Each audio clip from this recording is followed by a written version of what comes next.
Welcome guys, welcome back to the channel, welcome to Clarity for sure. Hope you guys are doing well, and today's session is all about data examination of 2025.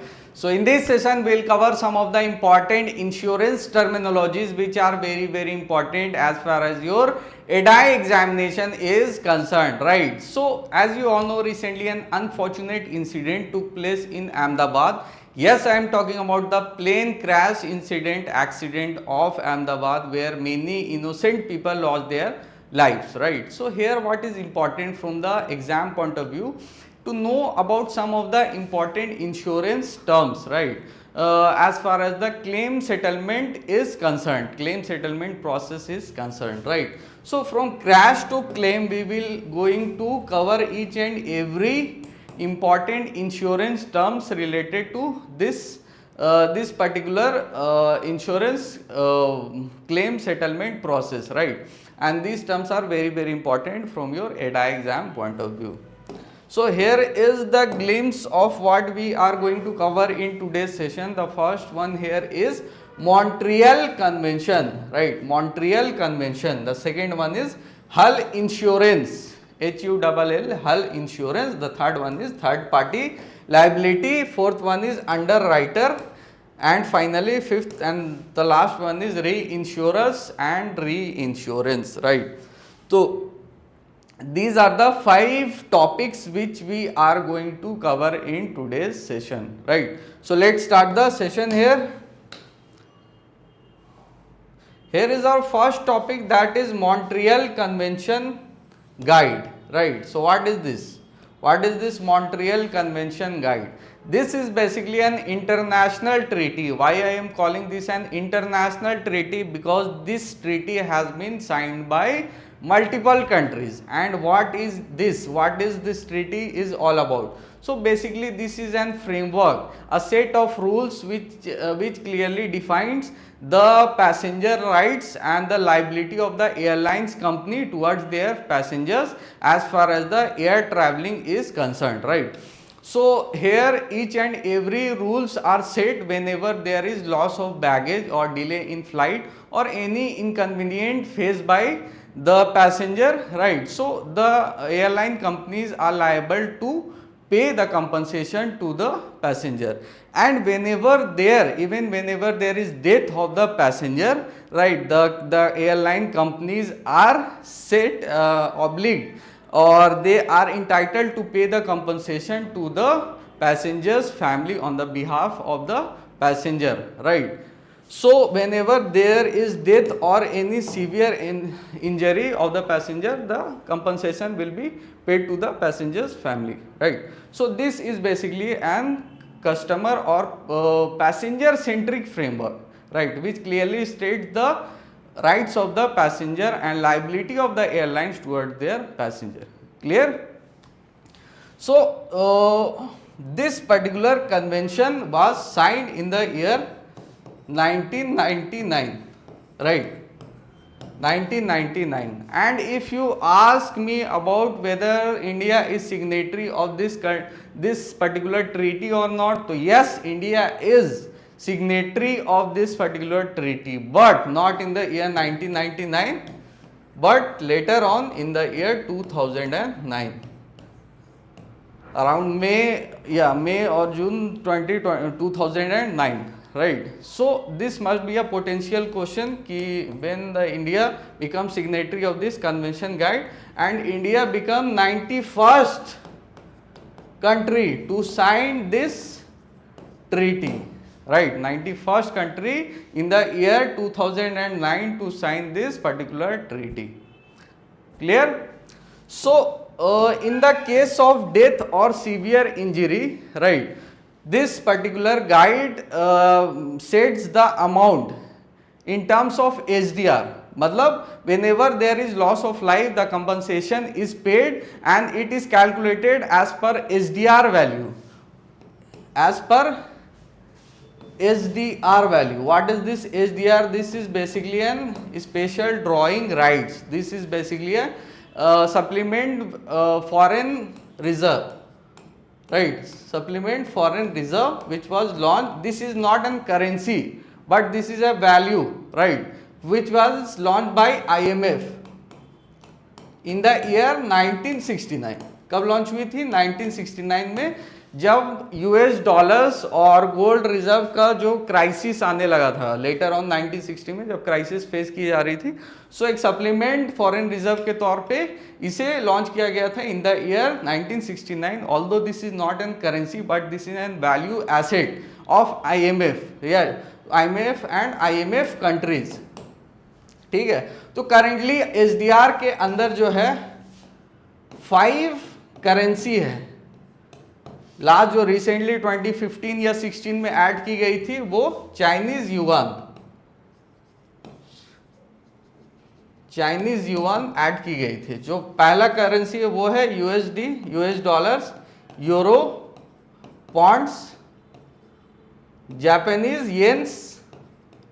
ठीक है, Japanese की जो currency है येन वो, और finally जो 2015 या 16 में ऐड की गई वो चाइनीज युआन. ठीक है, तो these are the 5 currency currently there in the SDR. तो जो वैल्यू, जो अमाउंट सेट की जाती है कन्वेंशन, दिस कन्वेंशन गाइड के द्वारा कि whenever there is death of passenger, तो जो अमाउंट जो कैलकुलेट होता है वो स्पेशल ड्राइंग राइट्स पे कैलकुलेट की जाती है. और as per the norms around in case of death और सीवियर इंजरी, जब जो कंपनसेशन अमाउंट सेट की गई है that is around 128,821. That means 1,28,821 SDR. ठीक है, जो कि हो जाता है around 2 lakh, right, around 2,11,000 something dollars में. ठीक है, तो ये अमाउंट सेट की गई है based on the SDR, right, जो इंडियन रुपीज में अराउंड 1.8 CR होती है. और इसी कंपनसेशन की बात की गई है कि minimum compensation which is to be paid to the passenger's family is 1.8 CR, right. And based on the SDR of IMF, जो वैल्यू बताया गया based on the SDR of IMF, $1.33 per SDR is the value, right. So I hope कि Montreal convention guide आपके लिए clear है. Second terminologies पे चलते हैं which is also very very important, that is हल इंश्योरेंस.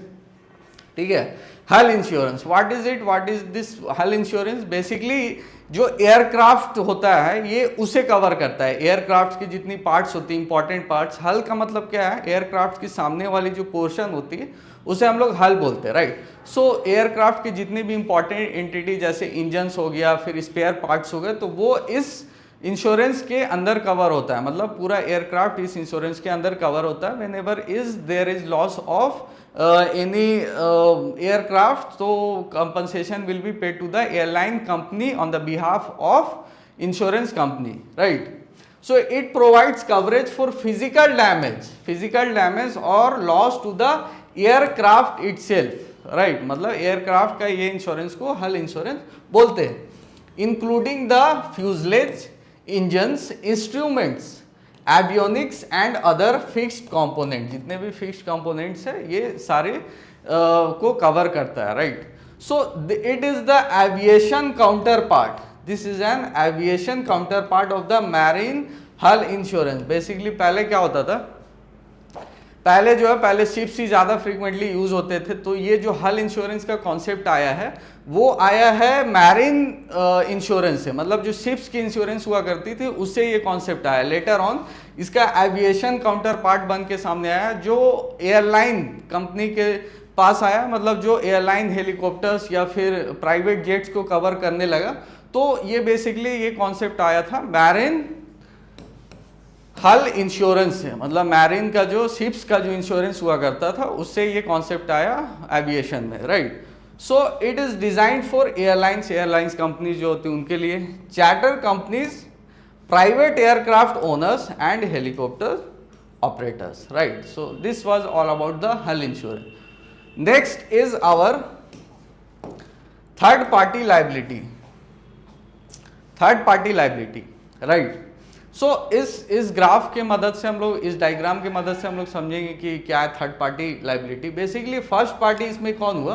फर्स्ट पार्टी हुआ passenger जो कि एयरक्राफ्ट में ट्रैवल कर रहे थे, राइट। इस केस सिनेरियो में हम लोग एग्जांपल लेके समझते इसे, ठीक है। तो जो उस हेल्थ इंश्योरेंस में क्या हुआ, जो उसका जो पहले तो हमने देखा कि जो कंपनसेशन दिया गया पैसेंजर को, ठीक है, वो एचडीआर का वैल्यू के हिसाब से कैलकुलेट होता है, वो हमने देख लिया।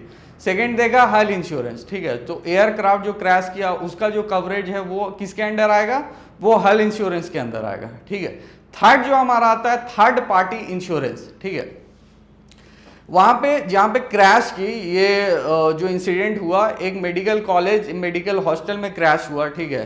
तो उसमें जितने भी डॉक्टर्स थे जिनकी भी जान गई वो हो गए थर्ड पार्टी, मतलब उनका कोई लेना देना ही नहीं। फर्स्ट पार्टी इसमें कौन था, फर्स्ट पार्टी था जो पैसेंजर उसमें थे, ठीक है। फर्स्ट पार्टी वो थे जिनको कंपनसेशन देगी इंश्योरेंस कंपनी, ठीक है। सेकेंड पार्टी कौन हुई, सेकेंड पार्टी हुई इंश्योरेंस कंपनी जो इंश्योर्ड की थी उन पैसेंजर्स को, right, ensure on the behalf of airline insured की थी उन पैसेंजर्स को। तो सेकेंड पार्टी इसमें कौन हुआ, इंश्योरेंस कंपनीज हुई। फर्स्ट पार्टी कौन हुआ, पैसेंजर हुआ। और थर्ड पार्टी आज जो डैमेज की गई, जो डैमेज हुई in the case of this accident, जो डॉक्टर्स मारे गए वो हो गए इस केस में थर्ड पार्टी, मतलब जिनका लेना देना ही कुछ नहीं था, but due to any failure उनका लाइफ का या फिर किसी एसेट का नुकसान हुआ, तो second party will pay on the behalf of first party to the third party, मतलब जो भी कंपनसेशन होगी वो इंश्योरेंस कंपनी पे करेगी टू द थर्ड पार्टी, और थर्ड पार्टी की जो भी फैमिली होगी on the behalf of first party. This is the whole concept of third party liability, right, clear है। So it varies from 20 lakh to 1 crore, right. जैसे हम लोग कार का कोई इंश्योरेंस लेते हैं, ठीक है, तो उसमें थर्ड पार्टी इंश्योरेंस इंक्लूडेड होता है। उसमें क्या हुआ कि अगर हम लोग किसी को टक्कर मारते इन केस ऑफ एक्सीडेंट और किसी को टक्कर मार दिए, ठीक है, तो जान उसकी चली गई, तो उसका जो कंपनसेशन है, जो भी कोर्ट निर्धारित करे कि इतना आपको कंपनसेशन उसकी फैमिली को देनी होगी, तो वो कंपनसेशन कौन देगा, वो देगा सेकेंड पार्टी जो कि हमारी insurance company on behalf of first party जो कि कार ओनर, ठीक है, to the family of third party जो कि एक्सीडेंट में मारे गए, right. So that was the whole concept of third party liability. Hope this concept is also clear for you guys. Finally, moving to the fourth topic, that is underwriter. Underwriter, ठीक है, ये basically एक third party ये होते हैं, मतलब mediator होते हैं जो डिसाइड करते हैं whether this particular asset will be covered under this insurance company will be not, मतलब उस जैसे एयरक्राफ्ट है, ठीक है, तो एयरक्राफ्ट को कवर करने के लिए कितनी रिस्क उठानी चाहिए और कितना अमाउंट तक इसको कवरेज देखना चाहिए और प्रीमियम क्या होनी चाहिए, ये सारा चीज डिसाइड करता है अंडर राइटर। आगे पढ़ते हैं हम लोग इसके बारे में। An insurance underwriter is the person or a company who evaluates the risk of insuring someone or something and decide, मतलब किसी चीज का इंश्योरेंस करने से पहले वो डिसाइड करे कि इस चीज को इंश्योर्ड करना चाहिए या नहीं, एंड इट विल डिसाइड कि whether to give insurance coverage or not, how much premium to charge, मतलब कितनी प्रीमियम चार्ज करनी चाहिए, what terms and condition to be included. Example से समझते हैं, let say air India wants to insure its fleet of airplanes, ठीक है, air India एक कंपनी है, वो चाहती है कि हमारा जो एयरप्लेन है, ठीक है, फ्लाइट है, उसे इंश्योरेंस कवरेज के अंडर ले लिया जाए, ठीक है, फॉर 5,000 करोड़, और जो अमाउंट डिमांड वो कर रही कि इतने तक की कवरेज चाहिए वो है 5,000 CR। तो अंडर राइटिंग के प्रोसेस में आ जाते हैं, वो क्या करेगा, to underwriter the underwriter at Tata AIG कंपनी। टाटा AIG एक कंपनी है एज यू ऑल नो, ठीक है, Tata AIG is an insurance company, will assess the age and safety record of the planes, कि जो प्लेन है वो कितना पुराना है और इसका सेफ्टी रिकॉर्ड्स क्या है। सेफ्टी रिकॉर्ड्स मतलब कभी सेफ्टी फेलियर अगर उसमें हुई है या नहीं, हिस्ट्री सारा चेक करेगी, राइट। पास्ट एक्सीडेंट हिस्ट्री, अगर उस प्लेन का कोई पास्ट एक्सीडेंट हिस्ट्री है या नहीं। मेंटेनेंस क्वालिटी क्या है, मेंटेनेंस कॉस्ट कितनी उसकी पड़ती है, ठीक है। तो decision based on the risk the underwriter might decide to offer coverage, ठीक है। तो बेस्ड ऑन इन सारे चीज़ों को एनालाइज करने के बाद अंडर राइटर डिसाइड करेगा कि कवर उस प्लेन को कवरेज देनी चाहिए या नहीं। और अगर देनी चाहिए तो उसकी प्रीमियम क्या सेट करनी चाहिए, और whenever there is the coverage of the plane, but in that case the company will keep 250 crore worth risk of themselves, that is 5%। जो 5000 CR की डिमांड की गई थी, ठीक है, उसमें से कंपनी जो है सिर्फ 5% की रिस्क ही कवरेज करेगी। बाकी का जो 95% रिस्क है, जो अमाउंट बनता है 4750 CR का, दैट विल बी री इंश्योर्ड। यहाँ पे एक नया कॉन्सेप्ट आ गया जिसके बारे में हम लोग आगे देखेंगे, दैट इज री insured or reinsurer or reinsurance, right? That will be reinsured with global reinsurers like Lloyd or London or London AIG। मतलब थर्ड पार्टी जो मतलब इस केस में एक और थर्ड पार्टी की एंट्री होती है, फोर्थ पार्टी की एक्चुअली। उसमें क्या है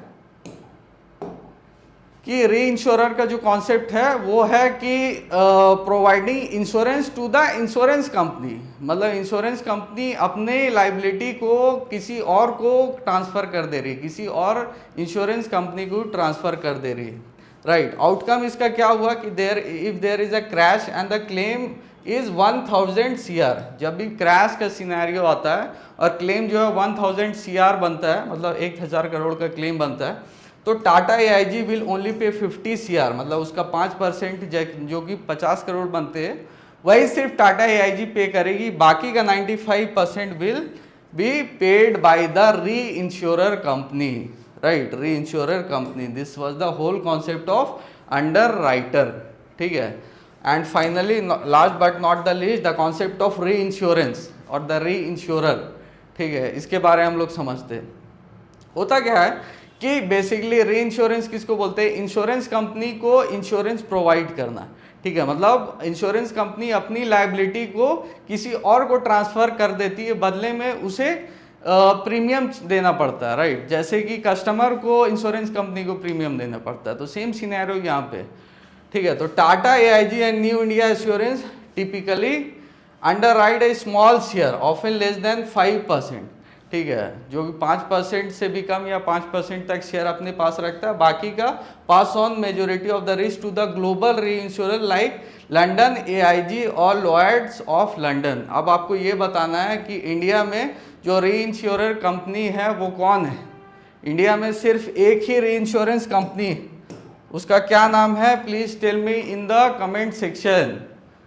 री इंश्योरेंस कंपनी जो इंडिया की है उसका क्या नाम है, उसे क्या बोलते हैं लोग, राइट। सो इसमें क्या होता है कि 5% जो स्टेक अपने पास रखा, बाकी का 95% जो है री इंश्योरर कंपनी को फॉरवर्ड कर दिया, जैसे कि लंडन AIG और लॉयड्स ऑफ लंडन, ठीक है। टाटा AIG रिटेन्ड रफली 48% of the exposure, followed by New India Assurance at 34% and ICICI Lombard at 10%, right. So this was the whole structure in this case scenario, ठीक है। तो री insurance का हम लोग कॉन्सेप्ट समझते हैं इस डायग्राम से क्लियरली। इसमें क्या है? कंज्यूमर है, इंश्योरर है और री इंश्योरेंस है, ठीक है। तीन ग्रुप है यहाँ पे।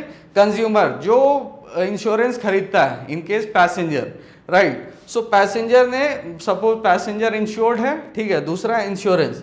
तो पैसेंजर ने प्रीमियम दिया, किसे दिया? इंश्योरेंस कंपनी को दिया, बदले में अपना रिस्क भी दिया कि अगर मुझे कुछ होता है या मेरे एसेट को कुछ होता है तो you will pay on behalf of me, ठीक है। अब इस इंश्योरेंस कंपनी ने क्या की, 5% का जो रिस्क है वो अपने पास रखा, और एक जो ग्लोबल री इंश्योरर कंपनीज है, राइट, री इंश्योरेंस कंपनी है, उसे 95% ऑफ द रिस्क पास कर दिया कि 95% का रिस्क आप इसका उठाओ, बदले में मैं आपको प्रीमियम दूंगा और साथ में रिस्क भी दूंगा। तो जब भी ऐसा कुछ होता है कि कंज्यूमर को कुछ होता है, किसी भी तरह का हार्म होता है, ठीक है, harm of any loss of life और एनी एसेट, ठीक है, तो उस केस में क्या है कि ये इंश्योरेंस कंपनी जो है बोलेगी री इंश्योरर को, ठीक है, कि आपको इसका जो 95% का जो क्लेम था वो आपको देना पड़ेगा, ठीक है, क्योंकि मैं इस रिस्क को आपको ट्रांसफ़र कर दिया था, 95% ऑफ द रिस्क और my liability is covered by you, that is री इंश्योरर। तो री इंश्योरर इसे पैसे देगा और उस पैसे को जो 5% वो अपने पास रिस्क रखा था उसको ऐड करके ये वापस कंज्यूमर को दे देगा। तो this was the whole concept of reinsurance और reinsurance company, right. So I hope this is clear for you, and you have to tell me in the comment section which is the only Indian company as far as the reinsurance company is concerned, and you have to tell me this in the comment section, right. So that's it for the session. This is our ADI 2025 mentorship program. As you can see here, we are providing number of things over here. So you can join this mentorship program by going through our website, that is www.c4scourses.in, right. So that's it for the session. Hope you liked the video. If you like the video, please do subscribe our YouTube channel, follow us on Telegram and Instagram as well for daily updates. Thank you so much.